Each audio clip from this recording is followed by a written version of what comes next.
బొట్టు పెట్టినామంటే దీనికి ఒక అర్థం ఉంటుంది. మన హిందూ సంప్రదాయం పెద్ద బొట్టు అంటేనే మన గౌరవించే బొట్టు అనేది. నిజంగా చెప్తున్నా, అఖండ 2 తీసిన వాళ్ళకి నిజంగా డైరెక్టర్కి ముందుగా కుంభమేళ చూపించినందుకు నిజంగా చెప్తున్నా దండాలు పెడుతున్నా. ఆ కుంభమేళ చూపించినందుకు, ఎందుకంటే ఎక్కడి నుంచో పబ్లిక్ చూడనోళ్ళు కూడా సినిమాలో చూపించిన డైరెక్టర్గా ముందుగా హ్యాట్సాప్ చెప్పాలి.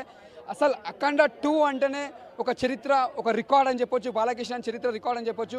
దానికి చాలా కష్టపడ్డారు డైరెక్టర్ గారు, హీరో గారు కానీ ప్రతి ఒక్క ఆర్టిస్టు చాలా మంది కష్టపడ్డారు. ఈ క్యారెక్టర్ తగ్గట్టు అసలు ఒదిగిపోయాడు.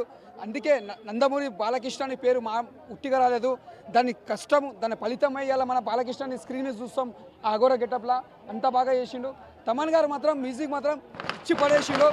చూడండి, సెలబ్రిటీ నడుస్తున్నాయి పటాకులు అక్కడ. ఆల్రెడీ సినిమా బ్లాక్ బస్టర్ వస్తుంటే పటాకులు వాళ్తున్నాయా, అంత సినిమా బ్లాక్ బస్టర్ అని చెప్పొచ్చు. ఈ సినిమాకి ఎంత ఎన్నో తక్కువనే, దట్ ఈస్ బాలకృష్ణ. ఎంత ఎన్నో మాట తక్కువ రావు. సినిమా పెద్ద బ్లాక్ బస్టర్. అఖండ 2 చేయాలన్నా కూడా ఒక బాలకృష్ణ సాధ్యం అని చెప్పొచ్చు.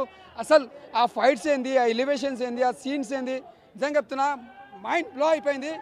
That is Balakrishna. సినిమా మాత్రం ఒక రేంజ్.